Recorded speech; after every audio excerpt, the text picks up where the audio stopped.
Question, body of mass 2 kg moving with a speed of 4 metre per second make an elastic collision with another body at rest. यहाँ पे एक body है जिसका मास है 2 kg, 4 metre per second की speed से move कर रही है। एक दूसरी बॉडी है जिसका मास है m, इनिशियली वो किस में है, रेस्ट में है।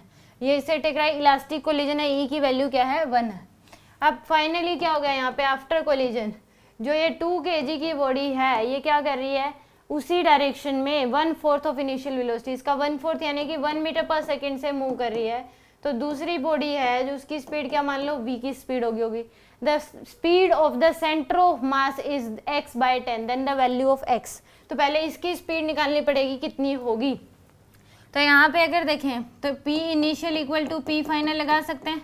तो यानी कि 8 + 0 इक्वल टू क्या हो जाएगा, 2 प्लस में mv।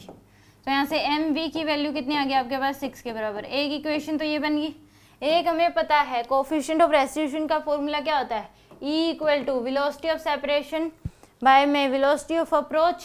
तो ये आ जाएगा v-1 डिवाइड बाय में 4 - 0। तो E की वैल्यू 1 है तो v बाय में क्या हो जाएगा, v-1/4। तो v-1 इक्वल टू क्या हो जाएगा, 4। v की वैल्यू क्या हो जाएगी, 5। v की वैल्यू कितनी आ गई, 5। तो यहाँ पे पुट कर दो, m की जो वैल्यू है वो कितनी आ जाएगी, 6/5 के बराबर। m की वैल्यू कितनी आ गई, 6/5।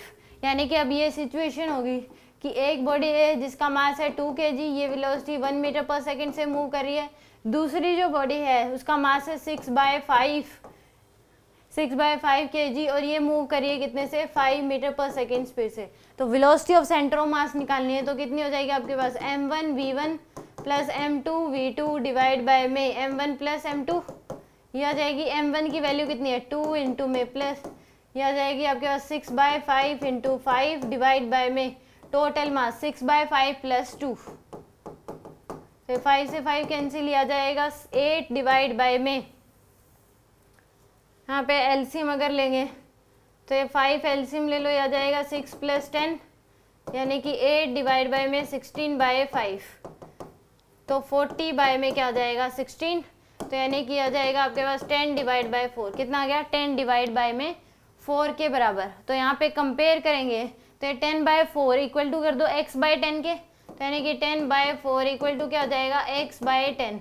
तो x की जो वैल्यू है वो कितनी आ जाएगी आपके पास, 100 डिवाइड बाय 4 यानी कि 25। कितनी आ जाएगी, 100 डिवाइड बाय 4 यानी कि 25 मीटर पर सेकेंड।